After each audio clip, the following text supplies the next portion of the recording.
Faraz kitchen and blog থেকে সবাইকে নতুন আরও একটা রেসিপিতে আমন্ত্রণ জানাচ্ছি। আশা করি সঙ্গেই থাকবেন। আসসালামু আলাইকুম, আশা করি সবাই ভালো আছেন।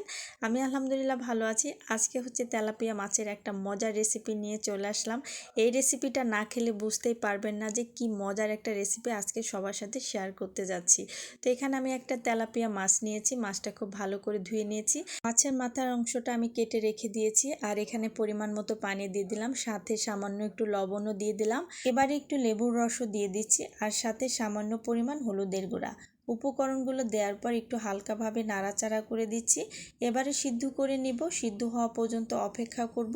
তো মাছটা খুব ভালো মতো সিদ্ধ হয়ে গেছে, এবারে তুলে নিচ্ছি। তো মাছটা ঠান্ডা করতে রেখে দিলাম, আর এদিকে হচ্ছে চুলার মধ্যে আমি একটা কড়াই বসিয়ে দিয়েছি।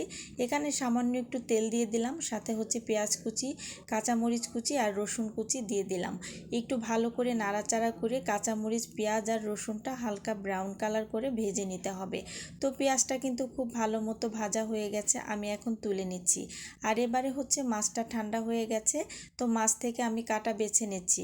একটু সময় নিয়ে খুব ভালো করে কাঁটাগুলো বেছে নিতে হবে। তো মাছের কাঁটাগুলো কিন্তু বাছা হয়ে গেছে, আবারও একটু ভালো করে চেক করে নিলাম যে ছোট ছোট কাঁটাগুলো আছে কিনা, সেগুলো আমি ভালো করে বেছে নিয়েছি। এবারে একটি বাটির মধ্যে সিদ্ধ মাছগুলো দিয়ে দিলাম, সাথে এখানে আমি আলু ব্যবহার করেছি। তো আলুটা আমি খুব ভালো করে সিদ্ধ করে ম্যাশ করে নিয়েছি।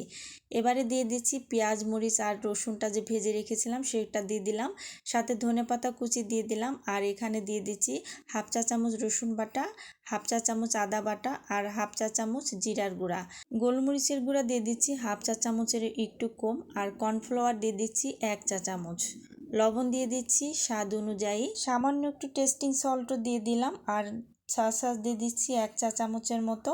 ডিম দিয়ে দিলাম একটা। সবগুলো উপকরণ দেওয়ার পর খুব ভালো করে হাতের সাহায্যে মিশিয়ে নেব। একটু সময় নিয়ে ভালো করে মিশাতে হবে। ভালো করে মিশানো হয়ে গেলে এবারে আমি কাবাবের শেপ দিয়ে সবগুলো ফিশ কাবাব তৈরি করে নিব।